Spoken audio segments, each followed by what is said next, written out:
This episode of Rookie Hunter is brought to you by the Wild Sheep Foundation. Adventures in sheep country can change your life, and as residents of BC, we're very fortunate to have 3 different species of sheep in our province. After attending the Wild Sheep Foundation's annual convention, Sheep Show, in Reno, Nevada, we got to see what conservation looks like firsthand. The Wild Sheep Foundation's ability to raise and put millions of dollars on the ground each year to keep these majestic animals on the mountaintops worldwide is unmatched. The Wild Sheep family is a diverse group of people from all walks of life, and membership is open to anyone. Whether you're a seasoned pro, it's your first time on the mountain, or you just like to see sheep on the hillside, you can sign up and join today. Kelly and I are lifetime members, but you can become an annual member for just $45. You can also become a member of the Less Than One Club, which is the only club you want to get kicked out of. If you've never taken a North American or international ram, you can join us in the Less Than One Club for an extra $25. Plus, Less Than One Club membership also includes entry into a draw for 3 separate Doll sheep hunts, which will be given away at Sheep Show in 2019. For more information on the Wild Sheep Foundation and to become a member, head over to thewildsheepfoundation.org.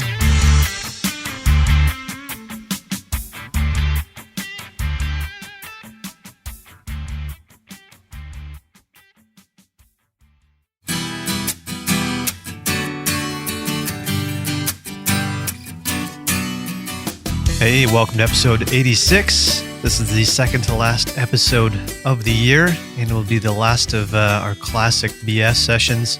Kelly and I in the studio talking about stuff, reading some news. Hope you guys enjoy this one. Please support our sponsors, of course, the Wild Sheep Foundation.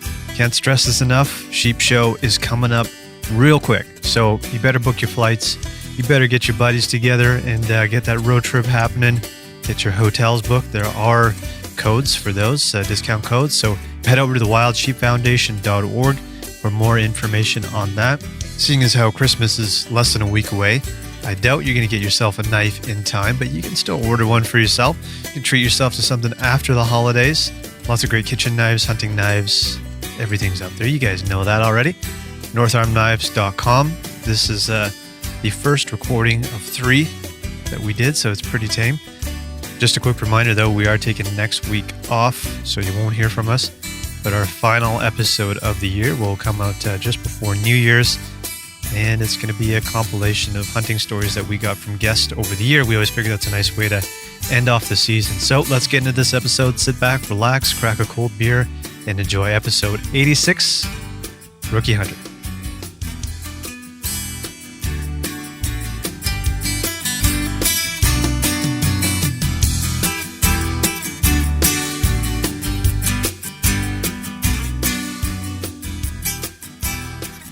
Kelly, these are the last recordings of the year. Last recordings of 2018. We're doing 3 in a row today. Nice. Are you ready for this? It's a marathon. It's a marathon. It's like sheep hunting. So if you listen to episode 86 and we sound fine, you'll probably listen to 87 and you'll be like, oh, this guy sounds like they have a little bit of a buzz. And then you'll get to 88 and you'll be like, oh, what happened to these guys? They're not even making sense anymore. Yeah. And 88 is going to be some storytelling. Some storytelling. Yeah, we like to finish off the year with some hunting stories from our guests. Yeah. So. Yeah, we got some good stuff lined up for you. Yeah. Cal, we've got some stuff to talk about before we both have a little bit of news stories that we want to cover, but I figured we would talk about a few things before we get into those. One of them being the winter that we're having. Mm-hmm. Thoughts on that? I saw a photo that showed Kelowna at the same time last year. Yeah. And it was just covered in snow, totally white. And this year it looked like September. Yeah. So I don't know what's going on, but winter's definitely delayed in the valley. And we just haven't had a lot of precipitation, it feels like. No. And it was kind of cold there for a while, but it's pretty mild right now. Totally like this mild. whole week has been Yesterday, mild. I was driving around, my car said it was 10 degrees. It was going between like 9 and 10. Yeah. So pretty warm, man. Yeah, so I don't know what's going on. And then every year is so crazy now. Like last winter seemed like a solid winter. Yeah, and the year before that was too. I remember when we were recording around this time 2 years ago, we were in the old studio and it was like minus 20 something. Like it was crazy cold, man. So we've had 2 kind of brutal winters. Well, I think that going a couple years back, that was a pretty harsh winter. We had some pretty good cold snaps. Mm-hmm. Last year was just like a solid, steady winter, it felt like. Mm-hmm. And then this year, it's been super mild. We got a little bit of snow. There is snow up on the mountains, and the ski hills are starting to open up and stuff like that. But while I'm driving around, I'm kind of thinking like, I wonder if this is good for wildlife. Like it gives them a break, because I can see above my place, there's sort of a group of mule deer that hang out close to my place there. Mm-hmm.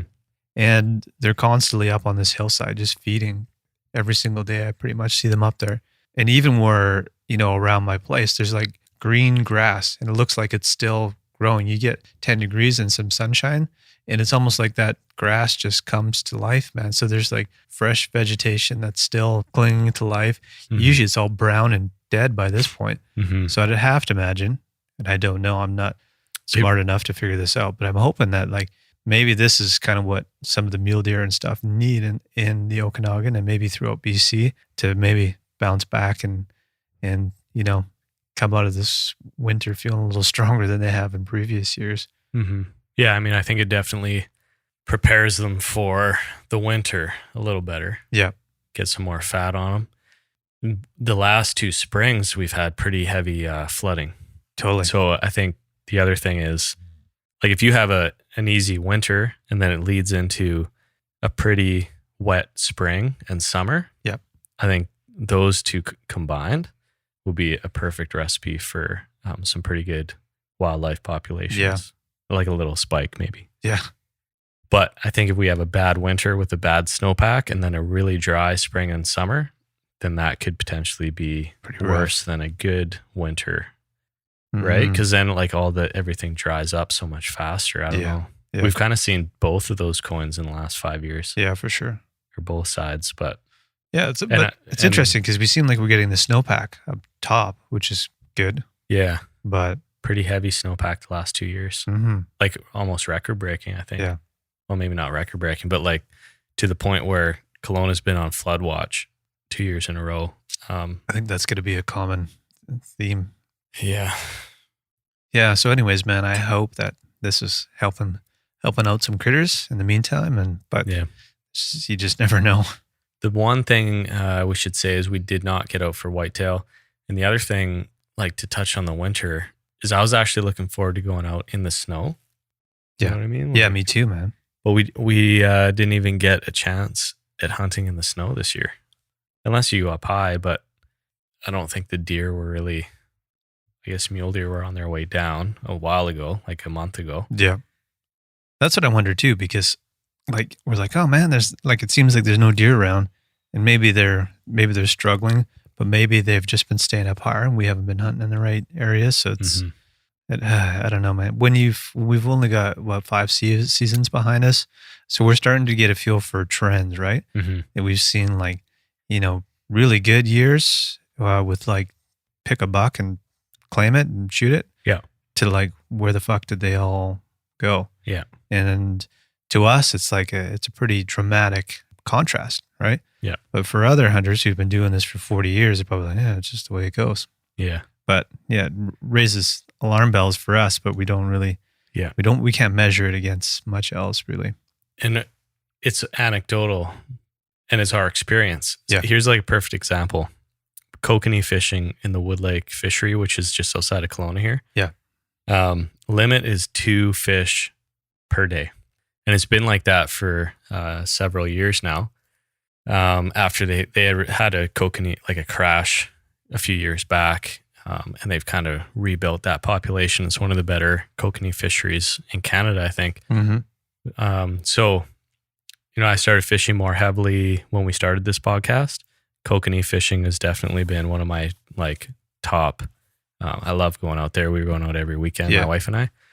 And first few years, we were catching kokanee like crazy. Every time we go, 4 kokanee in the boat. Yeah. Boom. Couple hours, go home, smoke them. Last year was so difficult, and I don't know if it was me or what, but I talked to a bunch of other people, including folks that are like heavily involved in the management of those fish. Yeah. And they're all doing fine. So like I didn't change anything that I was doing, right, but I wasn't successful like I would catch one fish through like 4 hours. Huh. I was like, what is going on? There's no fish in here. Meanwhile, everyone else seems to be doing okay. Right. And then I see that they're increasing the limit to 5. Huh. Or they're proposing to increase the limit to 5 next season. Interesting. So, like, if you go out with your wife or whoever, you potentially get 10 fish in the boat, which, signifies obviously there's a lot of fish in there. And they start seeing, like, as the fish size starts going down, the theory is there's more fish in the lake because they're out competing each other, and then their size starts to go down, which makes sense. But yeah, I mean, I guess it's just an example of like what I was seeing through my eyes was not actually what was happening, right? So I kind of wonder a little bit, with hunting, it's even more pronounced because you're not talking to as many people about it because you're kind of being more secretive. Yeah. Like, it's not like you're all going to the same lake, right? Yeah. But yeah, however, we've heard pretty common stories throughout and BC. We've heard pretty common stories too. So yeah. It's just, it's tough. It's hard to know exactly what's happening out there. I mean, you could be right. They might just be in a different spot. Yeah. Or there might be less of them. I don't know. Yeah. I don't know either.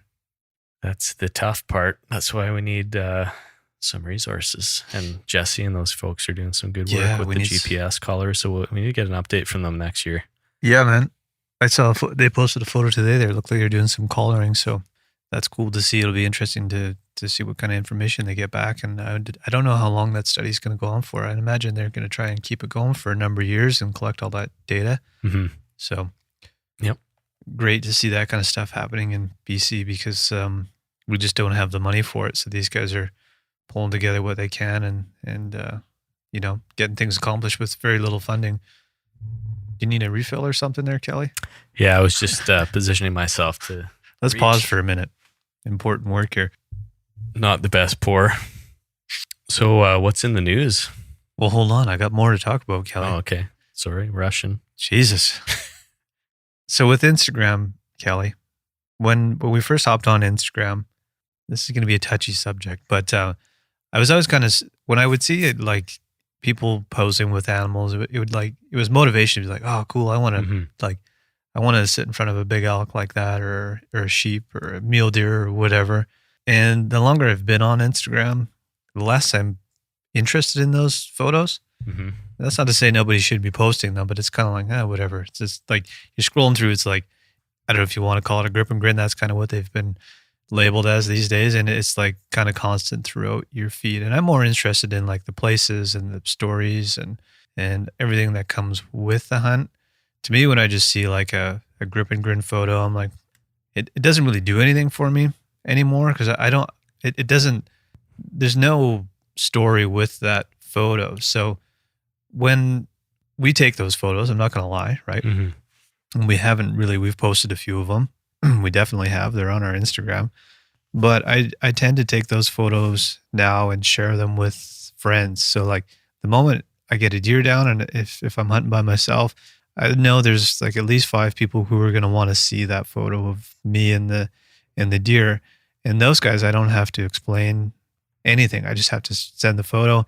And especially if it's you, for example, you know how hard we've worked to try and get a deer. So that backstory has already been established. Mm-hmm. And I know that you're going to appreciate the photo and be excited about it. But if I was just to post it on Instagram, it doesn't really have that same effect because it's going to go out and a whole bunch of different people are going to see it. Not so much on Instagram because I think people can be selective about what they want to see and what they don't want to see and who they want to follow and who they don't. Mm-hmm. But what I'm getting to is like there was another thing in the news, another grip and grin type photo that hit the press, and I think it just starts to reflect poorly on us. Yeah. So I'm wondering what you think about those types of photos and if at some point, if we should retire them and keep them where they belong so that they don't sort of give more bad press to the hunting community. Or do you think we as hunters have the right to post those photos and people should just accept it? I think the photo is conditional, like you said, because to the person posting the photo and the person that's interested in it, or the people that were involved, mm-hmm. they'll know the story. So it's conditional on the story. So for me, if it's an account that is just grip and grins on Instagram, like all they post is pictures of grip and grins, I'm not into it. I think it does worse for the hunting community than probably anything. Yeah. But if it's somebody like I'm thinking Talus Creative, our friend Connor, where he documented that sheep hunt, and he posted like the planning, the trip in the plane, the sheep hunt, the grip and grin didn't even come until like the 8th or 20th photo, and then he keeps going past that, right? Yep. That I think is a cool way to do it. But I think at the end of the day, this all comes down to social license, right? Do we have the right to post those pictures? Yes. Yep. And should we have the right to post them? Yes. Is it going to increase our social license? No. Yeah. And if we don't have social license, we won't have hunting licenses for long. Mm-hmm. Because the amount of people hunting is I assume, worldwide going down. Yeah. So we really have to be thinking about, like, if we actually want the next generation to be hunters or to have the opportunity, then we have to do what we can to protect the social license to be able to do those things. Yeah. Yeah. You could fight for your right to post that photo, but at the end of the day, you might be losing the long game. Yeah. That's my thought on it. No, I agree. Yeah. And it's tricky, man, because the kill They win the battle, but you lose in the war. Yeah. The kill is such a small part of the whole overall adventure of hunting, right? Yeah. And it's different for guides and outfits and stuff like that. Like they're using social media to get clients. So clients want to see animals, they want to see right? the big animal with the, so which is fine. That's different, right? You're sort of, it's marketing and kind of makes sense in that respect. And I don't know if they have any other way around that, right? Yeah. Unless it was just like, word of mouth reputation. Exactly. Based. Yeah. And they just posted photos of their, the spectacular area, right? Yeah. But then you kind of run the risk of people figuring out where that is. Yeah, true. You have to be careful with that kind of stuff. So I don't really know where I was going with this question, but I just feel like I'm kind of tired of seeing it. I don't think it's doing us any good. The other thing too is like, even if you post that story in a well thought out manner, somebody that's against hunting is only going to pick out that 1/10. Yeah, that makes I know. you That's look really the shitty bad, part. and they're going to wrap it up in a story that doesn't make you look good. So I think that's where, regardless, I really think it's a bit of a danger to do some of these things from the social license perspective. Yeah. And we're kind of in a good spot to say with the black bear, we just posted a photo. I think it was just of the paw or the fur or something like that. I can't even remember what you put up.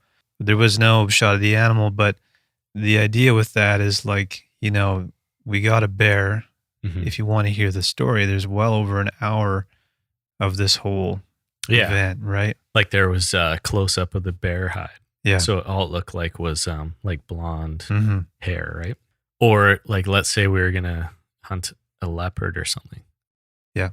Like I would take a close up of the leopard so okay, something happened, you know what it is right off the bat, but I would never take a photo of myself standing behind a leopard, like grinning at the camera, because you're ultimately asking for it. And if you want to be the person that drops the gloves and loves to have those arguments and whatever, then like fine, but I just don't really think it's helping the community at all. No.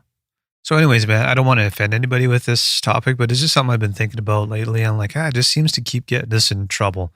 And I shouldn't say that I don't like seeing those photos, because if somebody in our sort of extended group of people that we hunt with sends me a photo, I'm going to be super pumped, man. Yeah. And I like seeing them too, but I understand why we understand why they're there. Yeah, exactly. Yeah. It's the people that don't understand that we have to worry about. So anyways, what do you guys think of the old grip and grin? Yeah. There's a whole lot to it, but let's not dwell on that one. Shall we move on? Sure. Cool. The pig, Kelly. I finally did an inventory of what we have. Nice. I brought everything out of the freezer and asked you to make a list of everything. So we'll have to sort that out in the new year and decide who wants what and everything like that. But I did save a full ham, and a full ham being like the entire hind quarter Mm-hmm. to do for Christmas. So I wanted to smoke the whole fucking thing, which is like 20 pounds of meat, but there's no way it was going to fit in that Bradley smoker. Mm-hmm. So I was doing some reading and stuff like that. And what they recommended was that you go to a butcher and get them to saw it in half. And then you sort of do it in two separate pieces. So I went down to the guys who did our sausages, the bear sausages, and told him what I was doing. He told me exactly where to cut it. He ran it through the bandsaw there. And he said... Same guy? Yep, same guy. Nice. And do you remember his name? no, I don't. I should probably find out. We should probably cut that. So anyways, he said like the leg side of it, like where the foot would be, he said you want to use this side to smoke, and the other half of it you still brine it, but you can bake that one in the oven. It would turn out better. So like, cool, that's a good idea. I'll smoke one, see what that turns out like, and I'll bake the other one in the oven and see what that turns out like. So I've got both halves right now in a brine. I actually just filled up the Yeti cooler with all this shit. So it's out on my deck right now. So basically with a brine, you can keep it really simple and do like, just kosher salt and brown sugar and maybe a few herbs and spices or something like that. Or you can get a bit more elaborate with it. So what I decided to do was cut up a couple of whole onions. I got a whole whack of like cloves of garlic, just cut them in half and just smashed them and then threw all those in there. Mm-hmm. I got fresh bunches of rosemary, threw those in there, mustard seed and fennel. Oh yeah. Threw some of that in there too. So I'm pretty excited about it, man. I think it's going to like the brine smells really good. So they're at day 2 right now. Tomorrow will be day 3. I'm probably going to pull them out, let them dry out a little bit. And then Friday, I'm going to smoke the one all day and I'm going to bake the other one in the oven. Nice. So I'm pretty excited about it. Yeah, that'll be cool. It's cool you went back down to that place and they helped you out. They didn't even charge me for it, which was pretty nice of them, man. So I think that's our new spot. They definitely are, because I was calling around and the other spot that we had some issues with, they weren't so helpful. So fuck those guys. Yeah. Well, it's all about customer service. It totally is. They were super friendly, man. And I just called down. I was like, oh yeah, come on down. It'd only take a couple minutes to just, park out back and let us know when you're here. They came out, brought the ham in, he cut it in half, like bagged it up for me. Yeah. It's cool too, because I think it's family owned for like 50 years here. Mm-hmm. How do you say the name of it? Ilchmans or Lickmans. Lickmans. It's a German place here in Kelowna. And they've been awesome to us. So that's my new butcher officially. Yep. These guys are awesome. Yeah. Well, I'm excited to try it. I haven't tried it yet. Mm-hmm. So I'm going to do I'm going to smoke the bacon and maybe some of the pork chops and stuff like that. Like there's so much meat, man. It's going to be pretty cool to try all that stuff out. Where are the photos? Of the brine? Yeah. Well, I took anything. You got to take a couple through the process if you're smoking. Yeah, I'll do Bradley it before I throw that one in the smoker. So Friday, I'll have some photos up, so folks can know how you're filling that thing out. Yeah, like, are you gonna use the shelves or are you gonna hang? I guess you'd use the shelves because you're not. I'm gonna hang it actually because I'll put it. I'm thinking this is what I'm gonna do. I got some sort of like twine shit that I'll tie it up with, and there's the vent in the top there. I'm gonna run the string through there and just tie it off.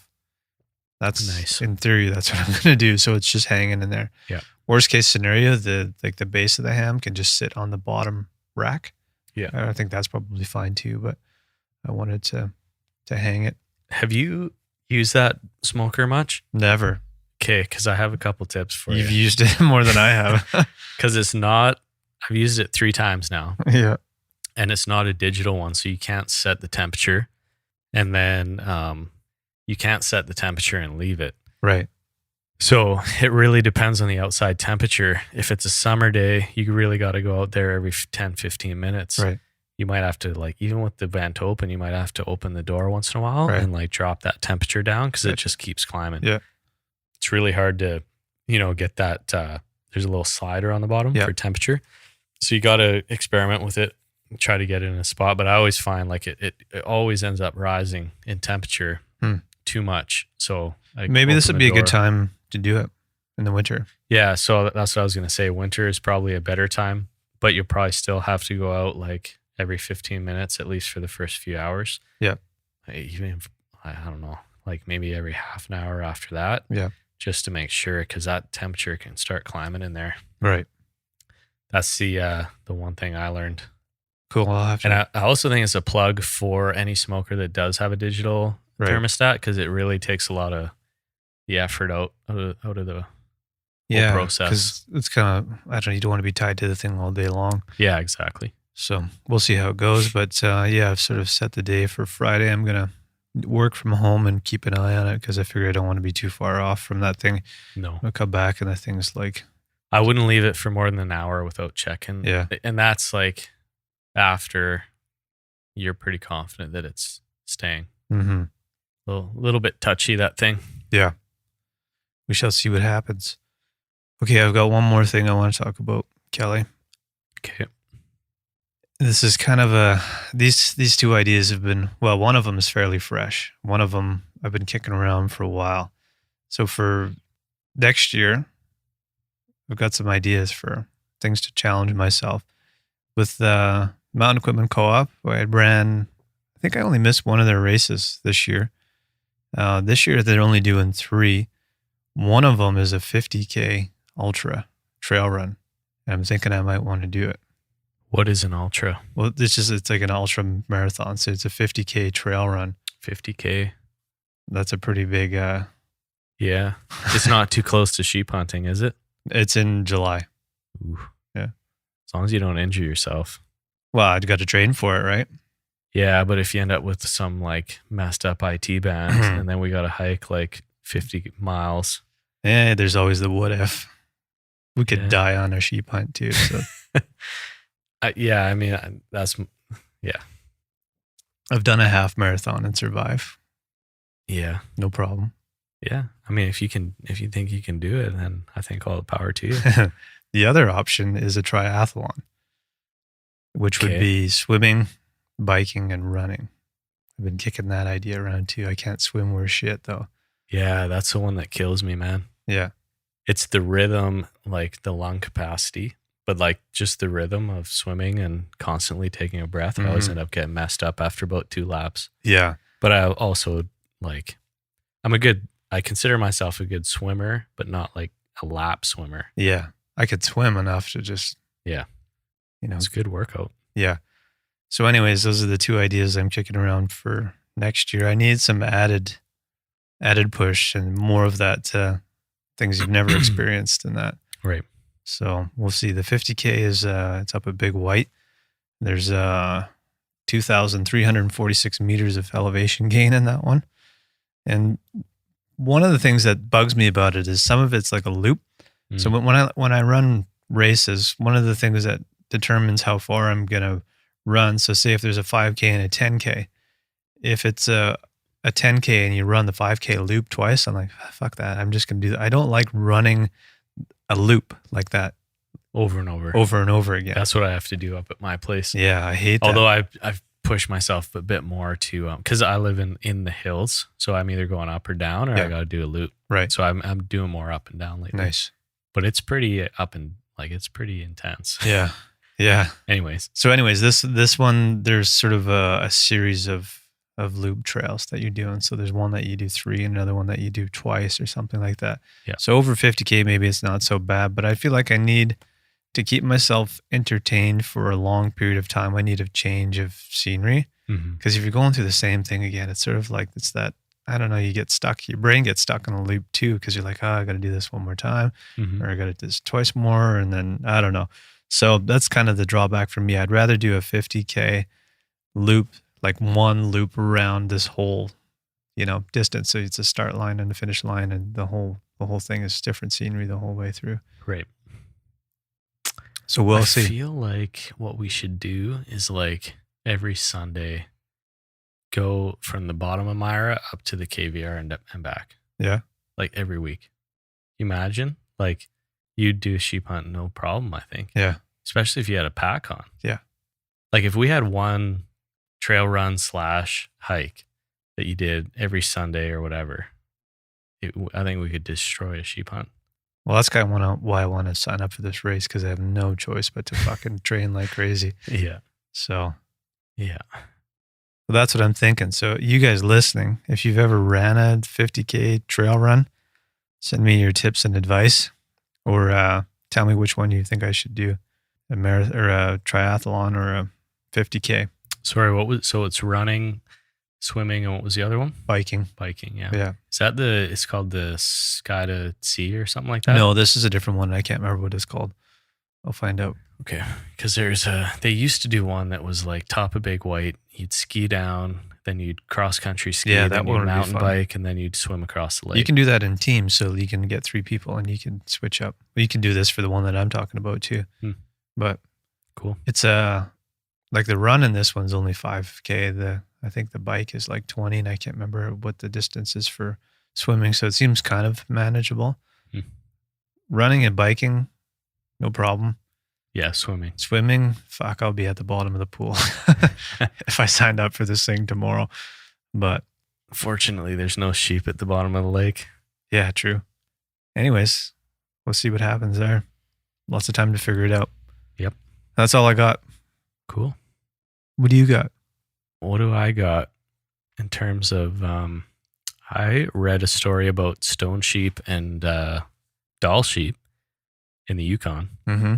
So I think common knowledge, and this is what I can't remember the source. I should probably have it here. But researchers in the Yukon were looking at DNA samples of about 3,000 stone sheep, in quotes. And they found that stone sheep are actually, the stone sheep in the Yukon, I think there was only 6 of them that ended up being actual stone sheep based on DNA samples. The rest of them were actually doll sheep, just darker colored doll sheep, Right. Which is pretty interesting because what that would mean is that there's actually 20% less stone sheep in the world than once thought. Crazy. There's more doll sheep. And also that BC is pretty much responsible for 100% of stone sheep. Wow. Which I think is kind of cool in a way. It's kind of like that, proud to be from BC kind of. Yeah. And also like is another reason why I put stone sheep at the top of my list for potential hunt. Yeah. And, next year. So I shouldn't say potential. I should say actual. Mm-hmm. And I don't know. It's pretty cool the amount of research that they're doing. They've done a lot of kind of DNA and historical samples. Like they've got data back 40 years on some of these sheep. Right.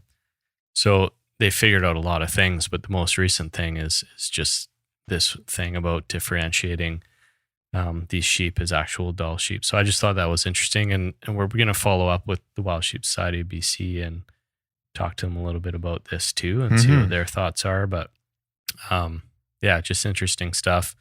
We always thought that doll sheep were the white ones, right? Pure white.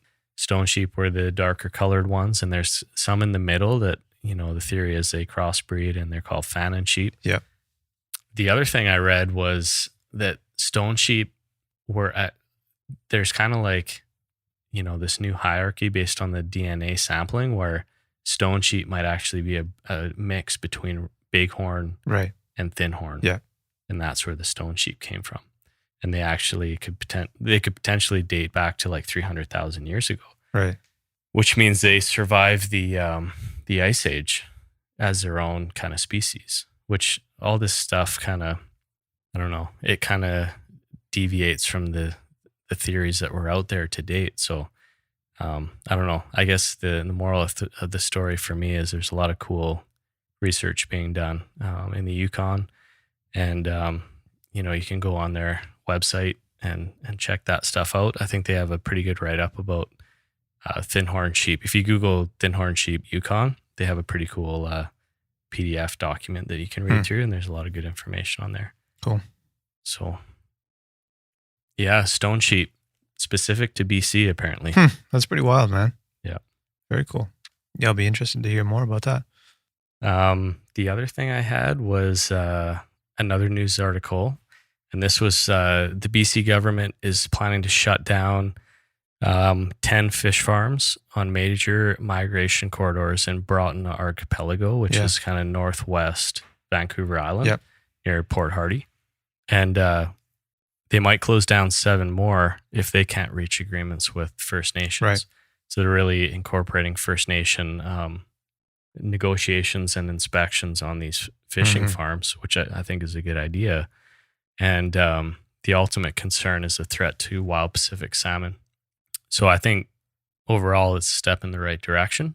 Yeah. But there's about 120 licensed fish farms in BC. So, you know, this we're talking about 10%, a little more than 10% being shut down.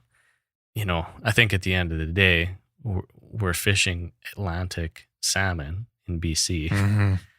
And there's a lot of risks to our native population. Totally. And at the end of the day, what's more important? I would say the native populations. But BC is the 4th largest producer of Atlantic farm salmon. It's our biggest agricultural food export. Crazy. Which is pretty nuts. I didn't actually know that. But we, in 2016, harvested $757 million worth of Atlantic salmon. Jeez. So we're talking like $1 billion industry. Yeah. Which is why it's so hard to change, right? Yeah.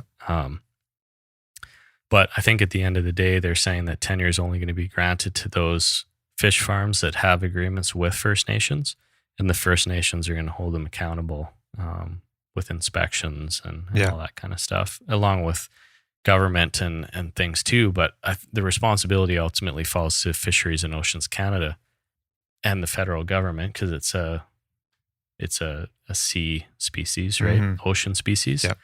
So at the end of the day, I think we're all looking at them to protect the public interest and the habitat and the species. So there was somewhere in Washington, and we talked about this at one point, there was some issue with a fish farm down there, and all these fish escaped and got out there. And I think they were telling people, just go out there and kill as many as you can and let us know what you're bringing in, because it can cause so many problems and spread disease and all that kind of stuff. So there's huge risks involved, man. It seems like. Yeah, maybe there's ways to incorporate technology to reduce the risks. I'm not sure. I mean, innovation is always a powerful thing, but obviously it costs money, and it's gonna carve into that $757 million that they're harvesting. But at the end of the day, long term, I don't know, do we really want to put the wild salmon at risk? It's already at risk for a multitude of reasons. So they're also looking at western, like southwestern Vancouver Island, shutting a lot of those farms down too. Yeah. So I think it's a good thing. It's getting a lot of focus, and they're taking actions to close things down where possible. So yeah, and it's always, the tricky part is you're dealing with people's livelihoods too, and jobs and everything like that. So it becomes very complicated.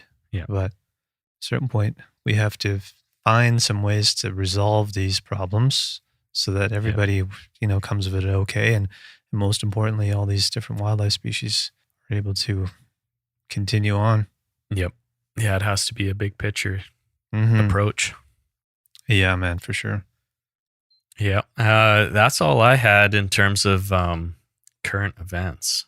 I know you've got a couple things. Yeah, well, I got one that I'll go over, and it kind of segues from what you were talking about and what we've been talking about for, the last couple of weeks with seals and stuff like that. So I think it was on the last episode we did, I was talking about that resident killer whale population. There's only about 73 or 74 of them left. It's the southern population that we're talking about here, same whales in BC and in the US. And they were talking about shutting down some fishing and whale watching stuff in British Columbia. But in Washington, they actually have a $1.1 billion plan that just came out to help save this resident whale population. Obviously, scientists have been warning about these whales that are on the brink of extinction. And how they want to spend this money is, well, one, they want to have a partial whale watching ban, which is part of it. So again, that goes back to people's livelihoods. So you're dealing with some sticky stuff there. Yeah. And one of the other interesting things is, like, this is the lowest number since the 1970s.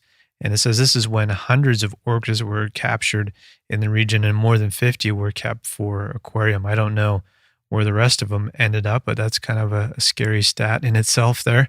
And so the money would go towards protecting and restoring habitat for salmon, especially Chinook, which we've been talking about a fair bit, boosting production from salmon hatcheries, stormwater cleanup, and quieting vessel traffic. As we know in BC, it sounds like there's going to be more vessel traffic coming around through here. So now this is where the seal thing gets tied in here. Money would also go to support developing plans to move or kill seals and sea lions that feast on the Columbia River salmon, where they get blocked in dams. I guess there's just a backup of fish in there, and they go in there and seals just clean them up. So I've actually been at the mouth of the Columbia River there. I can't remember what the town is called, but you can just hear the seals and the sea lions and stuff in there. It's pretty wild, man. There's a ton of them.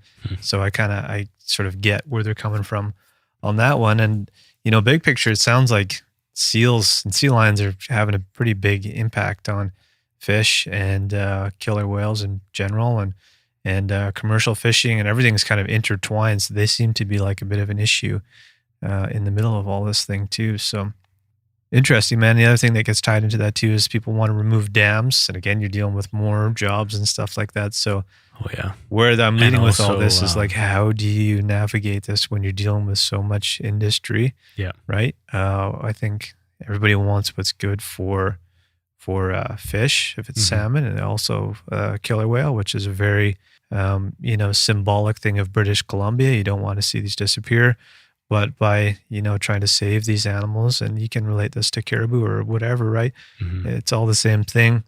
There's industries that are going to suffer as a byproduct of that. So how do we make sure everybody's taken care of? Yeah. And how do we also save these species that are continually starting to decline?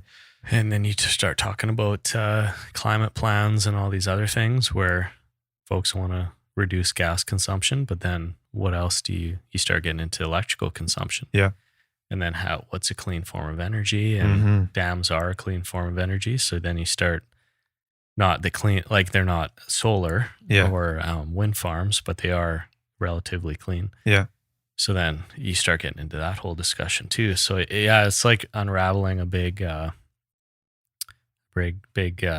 bird's nest or something. Right? Yeah, and with dams, they're talking about maybe there's ways that they can spill more water over the dam so that the fish can actually get through there. So there's so many things. Spillways and stuff. Yeah, for sure. So there must be ways to do it, and I don't know what the answer is, but I just thought it was interesting that this is being put in place. And I don't know. It always seems like, there's only 74 left in this population. We're always doing this stuff when it's like, it almost feels like it's too late. Last resort. Yeah, exactly. So anyways, I didn't really have anywhere to lead with that, but it just sort of tied in with what we've been talking about over the last 3 weeks. And it just sort of brings it into perspective about how difficult it is to protect wildlife and industry. Definitely. It makes me think of a question though. Yeah. Trivia. Okay. You know how to identify? So there's Chinook salmon, coho salmon, pink salmon, sockeye, the Pacific salmon. Yep. Chum. Do you know how to identify a Chinook? They're the only ones that have dark black mouth. Yeah. All the other ones are like white. I didn't know that. It's just kind of cool. Like when you catch a Chinook salmon, it's almost creepy. Like their mouth is pure black. It's really weird. It's the only fish I've seen that have that.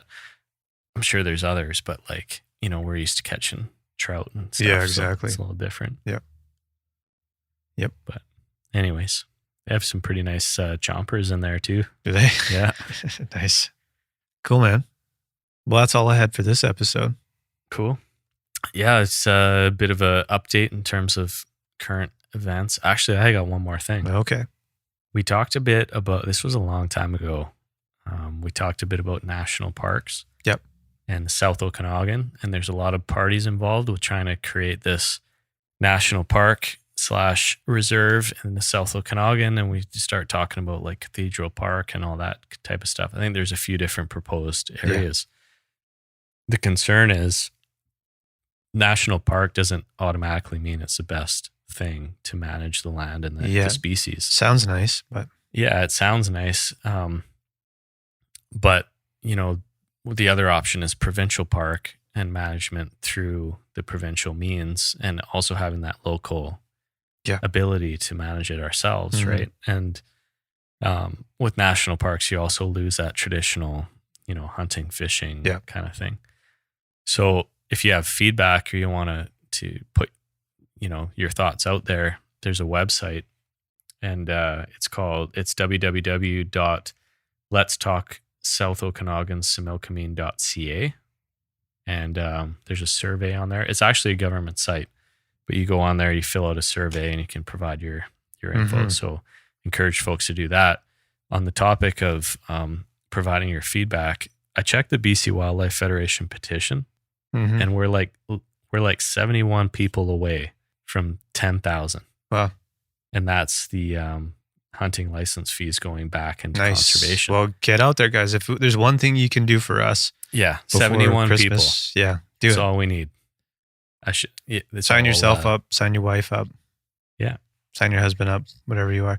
Yeah. And it's been sitting there for so long. So I don't really understand that. I mean, I know there's way more than 10,000 hunters out there. And I know that a lot of them would prefer that the hunting license fees go back into the management of the animals they're hunting. Yeah.